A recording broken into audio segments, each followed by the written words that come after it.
Swig of coffee for the working man.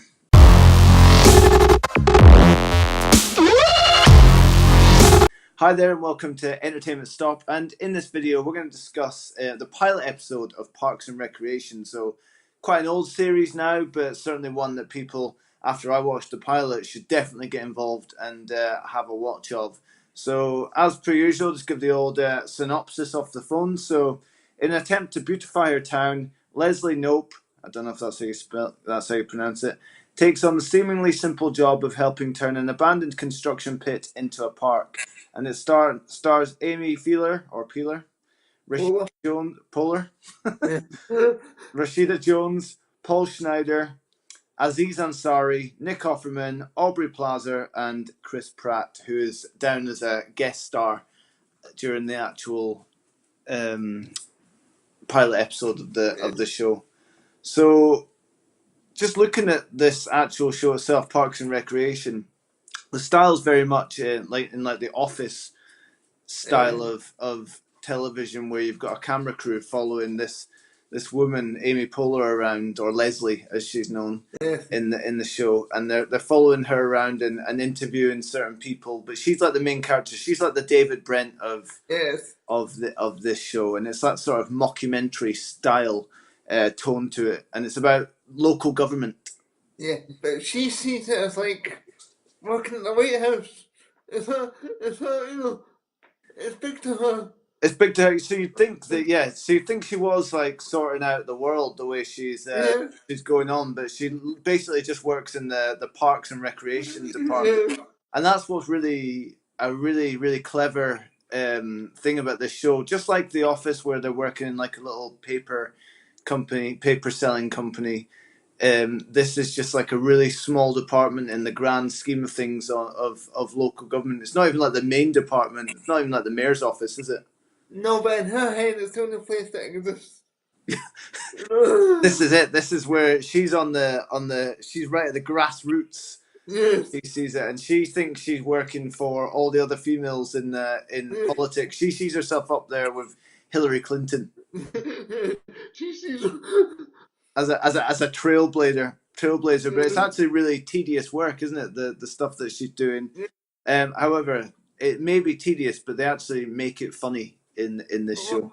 It starts off, she's giving a speech to this, I think it's like a group of kids, and then she hears this park, and she hears the scream from the slide, and somebody stopped down the slide. It's like a drug addict or a drunk or something that's just like stuck in the slide and refuses to move. So she starts getting a broom. Because she feels like she should take part. She should be there doing the dirty work for government, essentially. She finally gets to get off the slide, and then it kicks into the main titles. It's absolutely brilliant. It genuinely is, and this sort of pilot follows her as she's having a sort of a meeting with the local people from the local community, and everyone just comes out like lambasting her with their problems. Well, before that, they have to move the meeting because they turn the lights off in the main hall.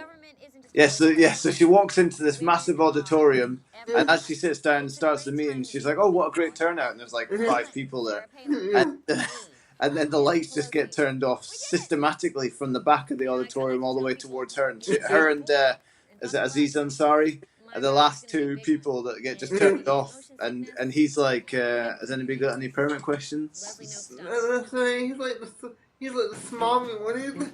He can't be wrong. He thinks it's a waste of time. He does think it's a waste of time. He thinks like his job's a waste of time, really, is what it looks like. And he just kind of humours Leslie, doesn't he? Yeah. But he's actually mocking her a lot of the time. But you're right, then they have the meeting and everybody's just piling on Leslie. And that's where we meet, what's she called? Rashida Jones, who plays Anne. And basically she's complained about her husband her boyfriend, this lazy musician boyfriend she's got, played by Chris Pratt, who falls down basically a massive pit that's been dug out as foundations. I forgot about this because I thought it was small. This pit is huge. It is massive. And dog's going crazy again. And so this pit is massive because it's foundations for a building that's just been stopped. Yes. And she sees this as her hill to die on, or Leslie sees this as her hill to die on. This is her like magnum opus. She promises basically that they'll build a park on this. She's got no clue she can do it, but she's promised it. Yeah, she just agrees to it and agrees to build a park, and without any knowledge of how she's going to go about getting it done. She doesn't have the funding. She doesn't even have the agreement from her boss yet. No. But she sees this as her chance to really make her stamp in the park recreation department. She sees this as a first step to become president or something. She does. But the problem is, she's like thwarted at every single turn from everyone in government. Now there's two stars of the show for me, and one of them is the boss. Yeah, so he's not really in it that much. He's absolutely hilarious. So he's played by Nick Offerman. He's called Ron. And basically, he doesn't like local government. He doesn't like working for local government. He has this dream that multinational corporations own all the parks and things and recreation areas in America. And he has this dream that they'll fund and build all these things, and he doesn't actually want government to be involved in it, even though he's running a local government department in the park recreation department. He's why I imagine a Republican to be, Not that I know many Republicans. He's got a weapon on his desk that he points at people, or a double-barreled shotgun that he points at people to basically instill fear in them as they come into his office. Yeah. If you think of a Republican, you think of this guy, He's very funny. He's just really dry. He doesn't have hardly any emotion. He doesn't want to be there. He doesn't want to do the job. He spends his whole day playing crossword or doing a crossword in a crossword book and refusing to get any work done or grant any permission. He's not interested. And the only reason he agrees to let her run with it is because he basically has to. So one of her friends who she shoehorns into helping as part of the committee basically calls in a favor because he feels sorry for her. Yeah, just that one scene when he's explaining the fact that he's not interested in working. He shows you the gun on his desk and he swings it round. It's like it moves and like points at people. And then he's got this big poster of like I don't know who the coach is, but he's like a coach of an American like sports team that's just like pointing straight at it's this massive, a bit like this dog thing on the behind me. It's just like this massive poster of him pointing at somebody, whoever's in the room. The thing is, he works so hard to make his office the most unwelcome place so that people don't bother him. He's essentially just refusing to do any work. Yeah, that's great. And refusing to help local government move forward in their plans. Where she really wants to help everyone, he doesn't want to help anyone. And there was something I forgot to say about the Aziz Ansari character. He tries to hit on the woman from the... Anne. He tries to hit on Anne. I think so. That immediately tells us he's a womanizer, but we find out that he's married at the same time. Yeah, she's giving her speech about how her boyfriend falls down the pit, and he starts hitting on her, and she's like, "Are you hitting on me?" And he's like, "Oh no, I'm not." Married. And he points at his wedding ring, and but then he still asks if she'd like to exchange numbers and maybe go away for a weekend just to sort out any of the fine details of the pit problem. He plays a very creepy character in this movie. He is really, really creepy, but he's hilarious in it. They're all, I mean, he's really self-involved. He's a really self-absorbed sort of character. Whereas Anne just wants to help people and she's quite downtrodden. Yeah. Leslie is the most like over-enthusiastic person in the world who just sees no negativity. She's the sort of person that people would hate around the office. Yeah. Oh God! And then she'd be an absolute nightmare. And then you've got Chris Pratt who just is playing this like loser boyfriend of Anne. She's been also joined by April, Aubrey Plaza. She's a very, I want to say depressed character. She's Yeah, got she's the intern, isn't she? yes, into. She's having to learn off of Tom and Dan, and she just doesn't seem interested at all. She looks the most uninterested you could possibly see. So this is what she's got going against her. This is the sort of thing. But there's a load of really good little gags in the show. But one of the main ones that really tickled me was Leslie's taking Anne through basically behind the scenes of government, and she's trying to make it look like it's really, really exciting. So they're in City Hall, and she's going, "Oh, would you like to see the DMV office and things like that?" like it's like a tour of like the White House or something. And no, what's coming. but she goes on about how when they're showing people around, they like to show them the artwork on the walls, and they've got this mural basically of where Native American mural of depicting like the slaughter of all these Native Americans by these white men. And she said we had to cover it up when the kids. Yeah, because we have to cover it up because it gets quite graphic. And she's like, yeah, I can see that. And to cover it up, they use like this blown up like form, like a government form. Yes. And it just shows, it's just everything about local government all in this one succinct scene where, you know, they're proud of their history, but they're not proud of it. But they've got to keep something because they've got not much history anyway. But the thing they keep is like the most racist thing in the world, and then they cover it up with this like DMV license acquisition form or something like that that's been blown up. And because they want to show that they're proud of the town of Ponty. Yeah. but really, they can't show too much because it's all negative. It's all not allowed nowadays. It's all negative. It was really, really funny. I really, really enjoyed it. The good thing about this show is you do get the odd. It's laugh out loud, genuinely laugh out loud. Yes. But you do get the odd like feel good moment, very much like The Office, in regards to Paul Schneider, who is basically her. Working a different. He's working planning. Yes, so he's planning. She sees him as like the golden goose of the department, and she's absolutely obsessed with him. Leslie is. She's absolutely obsessed with him because they slept together. He doesn't even remember sleeping with her. He can remember. I think because he was so drunk. But she sees him as this like amazing person that can get everything done. He's like the go-to guy. So he's the one that eventually calls in the favor because he feels sorry for her. Whereas everyone else is out to either get her or take the mick out of her, he actually genuinely sees that she's trying to help the local population.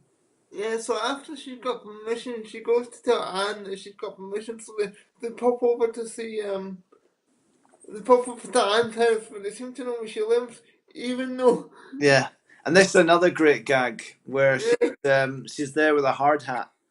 She's at the front door with a hard hat on. Yes. Because, you know, local government loves health and safety. She's ready for the accident to happen. Should it happen, she's ready for it. And it does. She falls into the pit herself. She goes in to see Chris Pratt, who quite apparently plays the most laziest person you've ever seen in your life. Yeah. Yeah. He's been injured. And then, of course, Anne is like the slave. He's just going to do something. That's what I mean. She's quite put upon, isn't she? Yes. He seems quite unlikable in this episode. I'm sure he won't be because Chris Pratt comes across as quite a likable sort of guy in everything he's in. But in this, he's almost unlikable at the start because he's just a lazy loser that she seems to have to do everything for. Yeah, and she brings the April, of course, along, the intern, to see how it's done. Yeah. And April doesn't want to be there. She's just worry, I have a hard hat on. Just because of the job. She's been forced to, basically. So eventually they make their way into the battle zone, you know? Yes. Of course, Leslie's backing up, and falls down the... Went to China. Yeah, and Anne has to basically fix her up, and patch her up because Anne's a nurse, so she's patched up her boyfriend. Now she's patching up Leslie, and you get this scene where Leslie's delighted that she wore the hard hat, and she's like, "Well, at least I wore my hard hat." And Anne's like, "Well, it came off the moment you fell over the edge," and she's like, "Well, it came off just before I whacked my my head on a metal rod." And the next thing you see is her sitting in. So she now sat on Anne's couch with Chris Pratt or Andy. She now sat with Andy on the couch, so they're both blooming patched up. Him with his legs all in cast because he fell in the pit, and her with like basically ice around her and she's obsessed that her collar's broken. It's like, and then she said she goes back to the office and speaks to the boss, and the boss goes, Mr. Swan. "Is that a neck pulling cord?" And it's not. It's a travel pillow that she's just wrapped around her and then taped off at the front. As you said, they finally chew toy. The boss finally tells us some of that if you really want to cash in your favor on this, yeah, then we're even. Oh, man. That's it. There's no more favor. So I'm hoping to find out what this favor was later on in the series. I can't remember. I've seen it all, but I'm sure it's quite funny. I can't remember what it is, but they finally cashed in this favor, and Leslie's dead happy. So she goes to tell Anne, and then they have it like it's some champagne. Oh, and Leslie gets drunk, and Anne gets drunk, and she basically hoodwinks Anne into helping her. Yes. While she's drunk, and shoehorns her into helping her, and she agrees to be part of this parks committee. Yeah. So all the characters, minus their boss, Ron, is part of this planning committee for this new park now. And where we leave it is them planning how they're gonna basically take forward this idea of creating the park, and that's where the episode ends. It was a great first episode. It really hit a home run in that first. Do you know, I've seen this before, and I don't remember enjoying it as much as I did this time. I must have just not been in the right headspace before, but I've seen this trailer, this first episode before. But watching it again, it really hit home how absolutely superb this show is.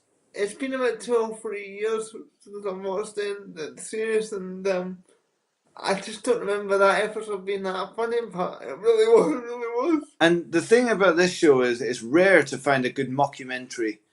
Every show, as me and you have discussed in the past, seems to do this sort of thing where they've got like this fake camera crew filming them and stuff. But it's only really this one in The Office that I think have really pulled it off to like a really high level.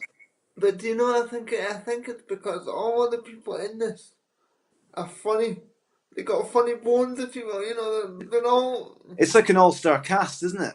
I mean, you've got Aziz Ansari, who is now absolutely huge. Yeah. And Amy Poehler, she's pretty much in everything now. That's because she's fantastic. Her comic timing is just superb. And Aubrey Plaza, she's miserable at the end time, but she comes into her own in later series, and she becomes like the life and soul of the show. Well, I'll have to keep watching. This is one show I'm definitely gonna keep going on with, because it's 20 odd minutes, and for 21, 22 minutes, you can't really go wrong with this, I don't think. All you want is a good time, and I think this is what this program gives you. I think you're right. I mean, it's superb for me. Big thumbs up for this show, and thanks for getting back to it, Ben. That's what I'm here for. That's what you're here for. Any other points in regards to the show? No, I think we covered them all. Whacked through it. Okay, no dramas. So if you like this video, please give the video a thumbs up. If you want to have suggestions for any future videos, leave them in the comments section below and the actual video. And if you want to find us on Twitter, Ben, where can people find you? At Ironside1982. And you can find me at James Allen Yo. Think about hitting the bell and subscribing for future videos. Thanks for watching.